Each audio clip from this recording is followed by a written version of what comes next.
लग्नानंतर होईलच प्रेम मालिकेचा आजचा भाग आपण ऐकत आहोत। काव्या आणि जीवा वाटेत रस्त्यातच भेटलेले असतात। जीवाच्या गाडीतलं पेट्रोल संपतं तर काव्याची ओढणी बाईकमध्ये अडकलेली असते आणि योगायोगाने दोघे समोरासमोर येतात। त्यावर दोघांमध्ये बराच वाद होतो, बरंच बोलणं होतं, एकमेकांची हेल्प नको म्हणून भांडत असतात। तेव्हा काव्या म्हणत असते, तुझ्यासाठी मूव्ह ऑन होणं काही वेगळं किंवा काही चुकीचं नाही आहे आणि तेव्हा इथे माझ्या ताईसाठी तू मूव्ह ऑन व्हावंस असं मला वाटतंय। त्यावर जीवा म्हणत असतो, हो तुझी ताई आहेच तेवढी गुणी आणि तिच्यासाठी मी काहीही करेल। जरा तरी तुझ्या ताईकडून सद्बुद्धी तुला मिळाली असती तर बरं झालं असतं आणि तसंही बरं झालं आपल्या दोघांचं पुढे काही झालं नाही। जर आपण दोघं एकत्र असतो, जर आपल्या दोघांचं पुढं काही झालं असतं तर 2 महिन्याच्या आतच आपला घटस्फोट झाला असता, आपला सुद्धा झाला असता। त्यावर काव्या म्हणत असते, आपला सुद्धा म्हणजे? तेव्हा जीवा लगेचच शांत बसतो, तर काव्यासुद्धा अगदी शांत बसलेली असते। तेव्हा काव्या मनातच विचार करत असते, म्हणजे माझा आणि पारचा घटस्फोट होतोय ही गोष्ट जीवाला समजली की काय? त्याचबरोबर जीवासुद्धा मनामध्येच विचार करत असतो, माझा आणि नंदिनीचा घटस्फोट होतोय ही गोष्ट आत्ता लगेच इथे काव्याला समजली असती आणि काव्याला समजली असती तर नाही तो गोंधळ आणि नाही तो राडा इथे झालेला असतो। त्यावर इथे असं का म्हणतोय सांग ना? अगं झालंच असतं तसं म्हणून मी म्हणत आहे। उलटसुलट उत्तरं देऊन तो तिथून थोडंसं बाजूला होतो आणि त्यावर लगेचच आता इकडे ती म्हणत असते, माझी ताई आहेच तेवढी, तिच्यासाठी कोणीही काहीही करेल। ठीक आहे, माझ्या ताईसाठी मी करायला तयार आहे, तुला गाडीतलं पेट्रोल द्यायला तयार आहे। तेवढ्यातच आता नंदिनीचा फोन काव्याला येतो। हा ग काव्या, कुठे आहेस तू? किती उशीर, किती वेळ झालेला आहे? केव्हाची निघलीस तू? आणखी पोहोचली कशी नाहीस? अगं काव्या, मी तुझ्याशी बोलते। हां ताई बोल ना, येते मी। हो हे काय पोहोचतीच आहे आता? अगं पण हो ये लवकर, मला आनंद निवासला जायचंय आणि तिकडचं विसर्जनाला मला उशीर होईल ना बाळा। हो ताई मी पोहोचतीच आहे असं म्हणून फोन ठेवते आणि पुन्हा डिक्कीत अडकलेली ओढणी काढण्याचा प्रयत्न करते, खूप जोर लावत असते। त्यावर तो म्हणत असतो, हे बघ कमीत कमी त्या तुझ्या ताईसाठी तरी मी ही डिक्कीत अडकलेली ओढणी काढून देण्याचा तुला प्रयत्न करतोय, समजलं? एक माणुसकीच्या नात्याने तू माझी मदत घेऊ शकतेस। आणि तेव्हा इथे काव्या म्हणत असते, ठीक आहे आता ओढणी निघली, माझ्या गाडीतलं पेट्रोल मी तुला देण्यासाठी तयार आहे माणुसकीच्या नात्याने। तुलाही आनंद निवासला विसर्जनासाठी पोहोचायचं आहे ना, आणि ते सुद्धा इथे माझ्या ताईसाठी मी द्यायला तयार आहे असं ती म्हणते। आणि तेवढ्यातच डिक्कीतली ओढणी बाजूला निघाल्याबरोबर डिक्की थोडी ओपन होते आणि त्यातली चावीसुद्धा बाहेर येते। आता इकडे माणुसकीच्या नात्याने आणि माझ्या ताईला विसर्जनासाठी वेळेत पोहोचायचं आहे ना, म्हणून मी हे सगळं करायला तयार आहे असं म्हणून ओढणी निघते, फाटलेली ओढणी हातामध्ये घेते आणि तेव्हा पाहते तर ओढणीचा कोपरा थोडासा फाटलेला असतो, चावीसुद्धा निघते आणि लगेचच ती चावी जीवाकडे देते आणि म्हणत असते, घे पेट्रोल घे, कमीत कमी माझ्या ताईचा तरी आनंद हिरावून घेणार नाहीयेस आणि तिच्या आनंदासाठी तरी तू वेळेत तिथे पोहोचशील असं म्हणत आता लगेचच इकडे जीवा म्हणत असतो, ठीक आहे मी फक्त आणि फक्त इथे त्याच एका कारणासाठी तुझी हेल्प घेत आहे। तर इकडे आता काव्या पाहतच असते आणि शेवटी ती म्हणते, आता इकडे जीवा म्हणत असतो, नाही त्याची काही गरज नाही, मला नको आहे तुझं पेट्रोल, मी माझ्या नंदिनी ताईसाठी तुला पेट्रोल द्यायला तयार झालेली आहे। त्यावर तो म्हणत असतो, नको आहे मला कोणाचीही मदत, आणि तुला एवढी तुझ्या नंदिनी ताईची काळजी आहे ना तर तिथे लवकर जा, तू तिथे लवकर गेलीस तर तिला आनंद निवासमध्ये यायला वेळेत ती पोहोचेल। त्यावर काव्या म्हणते, तुला माझ्या ताईची एवढी काळजी ना म्हणून तिच्यासाठी पेट्रोल देत आहे, एवढा ॲटिट्यूड दाखवायची काही गरज नाही। त्यावर जीवा म्हणत असतो, मी ॲटिट्यूड नाही दाखवला म्हणून तुला सोडून दिलंय ना, मग आता सुद्धा जा। त्यावर आता काव्या त्याच्यावर चिडते आणि म्हणत असते, जा खड्ड्यात जा असं म्हणूनच ती आता तिकडून निघत असते। तर इकडे दुसऱ्या बाजूला सगळी लगबग, सगळी आरतीची तयारीची लगबग सुरू असते। आत्तापर्यंत काव्या आली नाही म्हणून पार्थ तिला फोन करत असतो, अगं काय हे नंदिनी, झाली का आरतीची तयारी? त्यावर लगेचच ती म्हणत असते, हो आरतीची तयारी झालीच आहे, फक्त आता काव्या आणि जीवा येण्याची वाट पाहतोय। पण नंदिनी विचार करते आणखी जीवा कसे आले नाहीयेत। तर इकडे आता लगेचच रम्या आणि वसू आलेले असतात। त्या मानिनीला म्हणतात, आम्ही काही मदत करावी का? आमच्याकडे काही काम आहे का असं म्हटल्याबरोबर आता लगेचच मानिनी म्हणत असते, हो तुमची मदत हवी ना, पण इथे तुम्ही दोघीसुद्धा आमच्यासमोर दिसायला नकोय. आत्ताच्या आत्ता तुमची तोंड दुसरीकडे घेऊन जा आणि आमच्यासमोर तुम्ही उभ्यासुद्धा राहू नका.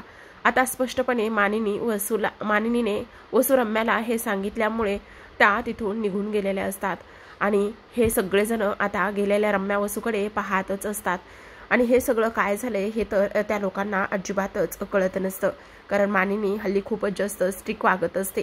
तर आता नंदिनी म्हणत असते आणखी कसा आला नाही, त्यावर लगेचच आता नंदिनी त्याची बाजू घेते आणि म्हणत असते त्याचं काय आहे ना, आता गणपतीमुळे खूप जास्त ट्रॅफिक आहे ना, त्यामुळे कदाचित उशीर झाला असेल. बघितलं कशी नवऱ्याची बाजू घेते. त्यावर लगेचच आता मिथून हसायला लागत असतात आणि म्हणत असतात, हो आय लाईक इट असं म्हणूनच आता तेवढ्यात काव्या तिथे आलेली असते. अगो काय हे काव्या, काय झालंय, सगळं ठीक आहे ना? आणि काव्या मला एक गोष्ट सांग, तू रस्त्यातून येत होतीस तेव्हा तुला जीवा कुठे दिसला का ग? बघ ना, तू त्याच्या मागून गेलीस आणि लवकर आलीस, पण त्याचा आणखी पत्ता सुद्धा नाही. नाही म्हणजे तुला जर रस्त्यात तो कुठे दिसला असला तर म्हणून विचारलं. त्यावर काव्या इकडे मानिनीकडे पाहत असते.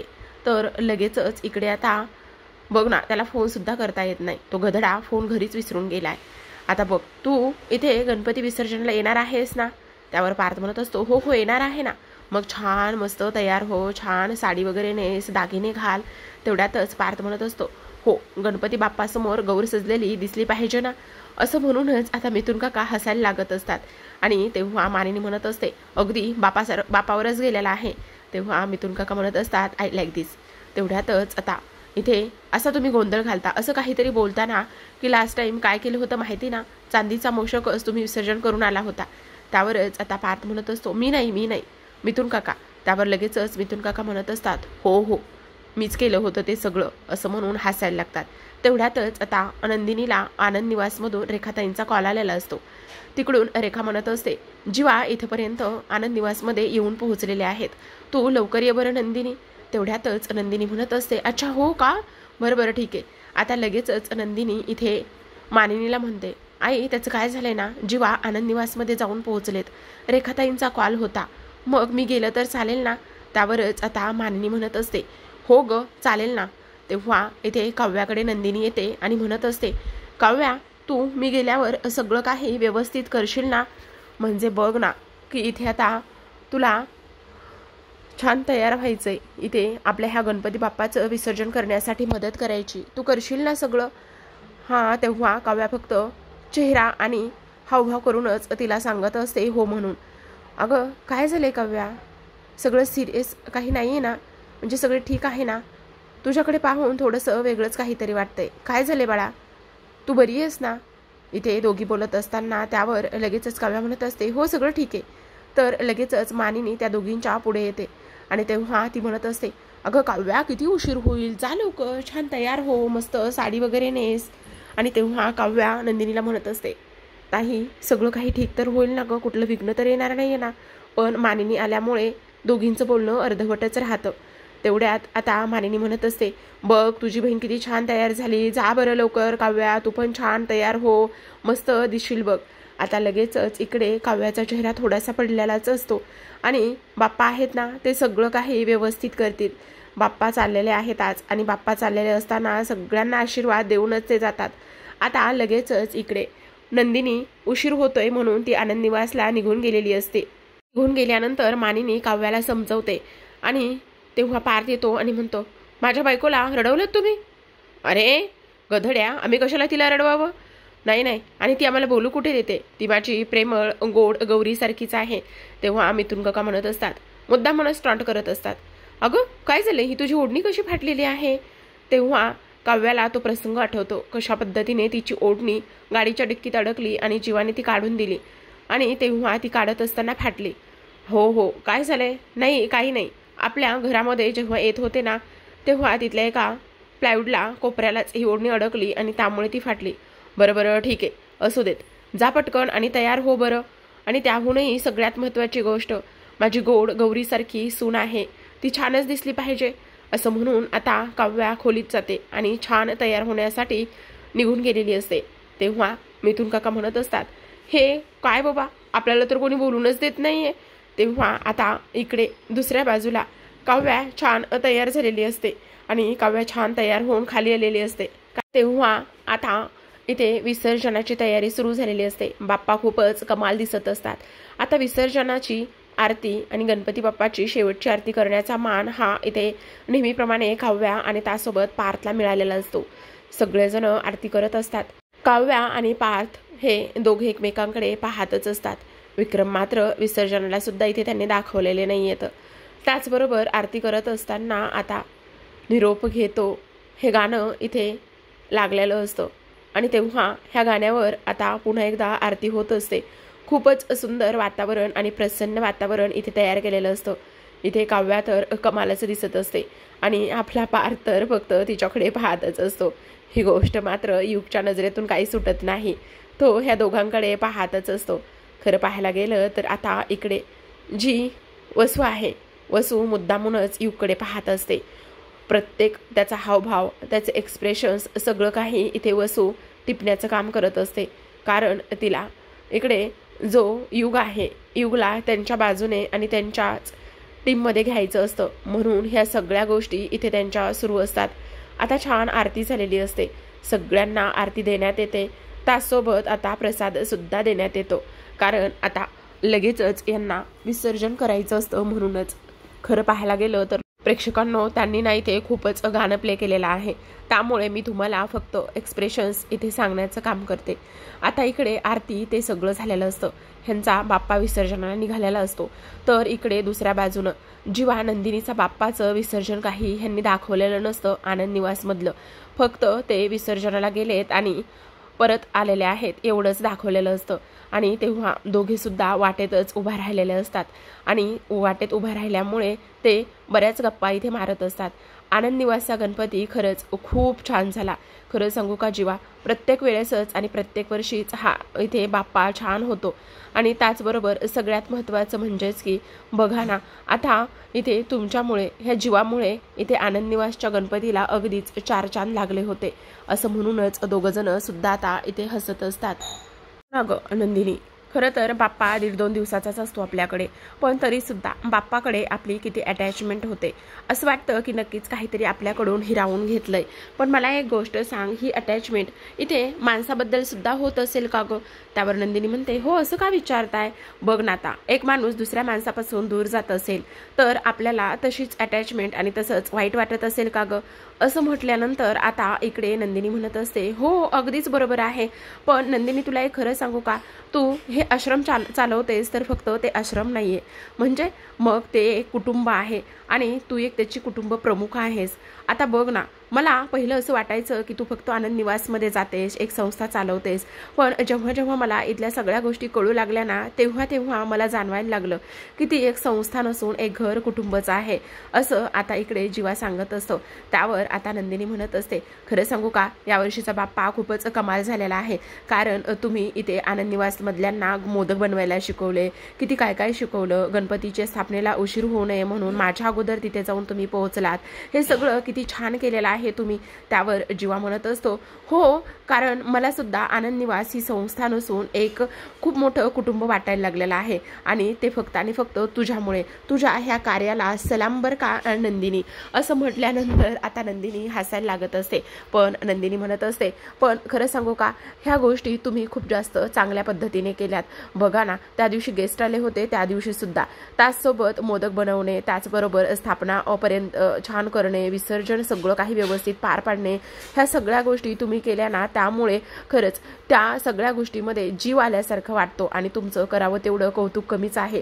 त्यावर आता लगेच जीवा म्हणत असतो, बापरे खरंच मला ना आता काही वेळापूर्वी खूप वाईट वाटत होतं। आता नंदिनी, तू माझं एवढं भरभरून कौतुक केलंयस ना, त्यामुळे मला मात्र खूप आनंद झालेला आहे आणि आता असं वाटतंय की नाही नाही नाही नाही, खरंच खूप छान झालेलं आहे। तेव्हा इथे लगेचच तो नंदिनीला थांब म्हणत असतो आणि तेव्हा तिच्या एक डोळ्याच्या पापणीचा केस घेतो आणि तिच्या हातावरती उलटा करून त्यावर ठेवत असतो आणि म्हणत असतो, बघ आता हे सगळं किती खूप छान आहे ना, मग तू आता एक विश माग, असं म्हणूनच नंदिनीला तो विश मागायला लावतो गणपती बाप्पाकडे। आता नंदिनी म्हणत असते, तहानलेला पाणी दे, आंधळ्याला रस्ता दे आणि इथे भूक लागलेल्याला अन्न दे आणि त्याचसोबत इथे ह्या जीवाला थोडीशी बुद्धी दे असं म्हणूनच गणपती बाप्पाकडे ती ही विश मागत असते आणि डोळे उघडून बघते तर इथे जीवा आसपास कुठंच नसतो। तेव्हा नंदिनी म्हणत असते हे असं काय झालेलं आहे, हे कुठे गेलेत नेमके असं म्हणून आजूबाजूला सगळीकडे पाहत असते, पण जीवा मात्र तिला इथे कुठेच दिसत नसतो। आणि तर आता इथे आपण दुसऱ्या बाजूला पाहत आहोत की आता इथे देशमुखांच्या घराचं पूर्ण विसर्जन करून हे लोक आलेले असतात। त्याचबरोबर इथे आपल्या मानिनीची एक मैत्रीण म्हणजेच की तिचं नाव सुनीता आणि ही बालमैत्रीण खूप जुनी मैत्रीण, अगदी शाळेत जेव्हा मानिनी जायची 1ली ते 10वी पर्यंतची ही तिची वर्गमैत्रीण आणि ती आज मानिनी समोर आलेली असते। म्हणजे बघा आता मानिनी विसर्जनाला गेलेली असते आणि मानिनी विसर्जनाला गेल्यानंतर ती तिला मध्येच भेटते रस्त्यात आणि ती म्हणत असते, अगं सुनीता किती दिवसाने भेटलोय आपण, चल आता तुला काही जरी झालं ना तर माझ्या घरी यावंच लागेल असं म्हणून ती सुनीताला घरी घेऊन येते। सुनीता मानिनीचं एवढं भव्य दिव्य घर, हे सगळं काही ऐश्वर्य पाहून तिचे डोळे तृप्तच होतात। ती म्हणत असते, काय ग काही नवीन घर घेतलंस की काय? त्यावर मानिनी म्हणत असते, हो अगं काल तर झालंय सगळं काही, तुला आणखी वास येत नाही का त्याचा? अगं काय हे, अगं खूप दिवस झाले घेऊन, आता तुला कशाला माझी आठवण येते? एवढी बालमैत्रीण आपण एवढं दोघी एकमेकींशी अटॅचमध्ये होतो, पण तुला मात्र काहीच नाही बघ त्याचं। त्यावर लगेचच ती म्हणत असते, हो ग मला सांग ना, जीवा आणि पार्थ आपण त्या चाळीत होतो तेव्हाच मी त्यांना पाहिलं होतं, अगदीच जेमतेम 10वीला असेल तो। अगं आता खूपच मोठे झालेले आहेत बघ ना गो, मी त्याला 10वीला होते तेव्हा त्याला एक बॅट गिफ्ट दिली होती त्याच्या वाढदिवसाला। अगं तो काही शहाणा आहे का? आणखी पण तसेच आहेत बघ, दुसऱ्या दिवशी ग्राउंडवर गेला आणि तोडून टाकली। काय सांगतेस? पण मी आता त्यांना समोर जरी आले ना तरी मी त्यांना माझ्या समोर आल्यावर मी ओळखू सुद्धा शकत नाही बघ, असे झाले असतील हो की नाही ग? हो तसेच झालेले आहेत आणि दोघांची लग्न पण झालेली आहेत, जीवाची बायको नंदिनी आणि पार्थची बायको काव्या असं सांगितल्यानंतर ती म्हणत असते, काय सांगतेस? मला तर वाटलं पार्थची बायको नंदिनी आणि जीवाची बायको काव्या असेल। नाही ग, पूर्ण उलट सांगितलेस तू। पण तुला एक गोष्ट सांगू, तू फक्त आपल्या शाळेच्या ग्रुपवर लग्न ठरलंय मुलांचं एवढाच मेसेज केला, एवढीच पत्रिका टाकलीस, पण फोटो काही टाकण्याची आपली पद्धत नाहीये। अगं हो किती किती ऐकवशील, किती बडबड करशील, पण एक गोष्ट सांगू का ग, खरंच आपले ते शाळेचे दिवस खूप छान होते बघ। अगं मग तू ये ना माझ्या कधीतरी कॅफेमध्ये। अगं आमचे हे मजनू इथे मला हे इथे राहतोय तिथे सुद्धा बाहेर कुठे घेऊन गेले ना तर तेवढंच, इथे दुसऱ्या ठिकाणी घेऊन कधी जातच नाहीयेत। आणि तसंही आपलं ते अंतर किती आणि कसं लांब आहे तुला माहिती आहे ना। तेवढ्यातच आता काव्या विसर्जनाची आरती घेऊन आलेली असते, खूप शिंका येत असतात तिला, चेहऱ्यावर प्रचंड गुलाल वगैरे पसरलेला असतो। तेव्हा मानिनी म्हणते, अगं काय झालं काव्या, आता तुमचे हे लाडके चिरंजीव इथे गणपती बाप्पाचं विसर्जन करत असताना ते गणपती बाप्पाकडे कमी आणि माझ्याच अंगावर माझ्या चेहऱ्यावर गुलाल जास्त टाकत होते असं म्हणून आता ती म्हणत असते, अच्छा तुला इथे त्यामुळे शिंका येत आहेत? तेव्हा इथे सुनीता म्हणत असते, मला एक गोष्ट सांगा, मी तुम्हाला कुठेतरी पाहिलंय, मी कुठे भेटली का ग तुला याआधी? त्यावर ती म्हणत असते, सॉरी हो काकू मला नाही आठवत। मग ही बघी माझी बालमैत्री सुनीता, अच्छा त्याच का ह्या? हो मला कालच आजच सकाळी आईने तुमचा विषय काढला होता जेव्हा की इथे तुम्ही तुमच्या पीटी सरांची चांगली शिट्टी वागचवली होती। अगो काय हे मानिनी, तू तुझ्या सुनांना पण सांगितलंस? अगं हो हां, तुमची मनू जी आहे ना ती खूप काही गोष्टी इथे बोलत असते। तेवढ्यातच आता ती म्हणत असते, पण मला असं का वाटतंय मी तुला कुठेतरी पाहिलंय, मी तुला याआधी सुद्धा भेटले। त्यावरच ती म्हणत असते, नाही हो काकू मला नाही आठवत आहे काही। पण हे सगळं काही बोलल्यानंतर आता इकडे काव्याला थोडासा शॉक लागतो, थोडासा तिला धक्का बसलेला असतो आणि ती विचार करत असते, ह्यांनी मला इथे जीवाबरोबर तर बघितलं नसेल ना, काय झालं असेल असा ती विचार करत असते। तर आता प्रेक्षकांनो आजच्या भागामध्ये एवढंच, उद्याचा भाग खूप जास्त कमाल झालेला आहे, कारण इथे आता पार्थ आलेला असतो आणि पार्थ आल्याबरोबरच आता इकडे ती म्हणत असते, अच्छा तू जीवा का? नाही हो मी पार्थ आहे। अगं हा काव्याचा नवरा पार्थ? नाही ग, नक्कीच काहीतरी इथे गोंधळ आहे। तुला एक गोष्ट सांगू का ग मनू, तुला तुझी सून फसवतीये। तुला सांगू का, ह्या मुलीला मी तुझ्या धाकट्या मुलाबरोबर पाहिले आणि तुला सगळ्यात महत्त्वाची गोष्ट म्हणजेच की अजून सुद्धा बहुतेक त्यांचं अफेअर सुरू आहे असं आता इथे सुनीताने इकडे मानिनीला ह्या सगळ्या गोष्टी सांगितल्या आहेत।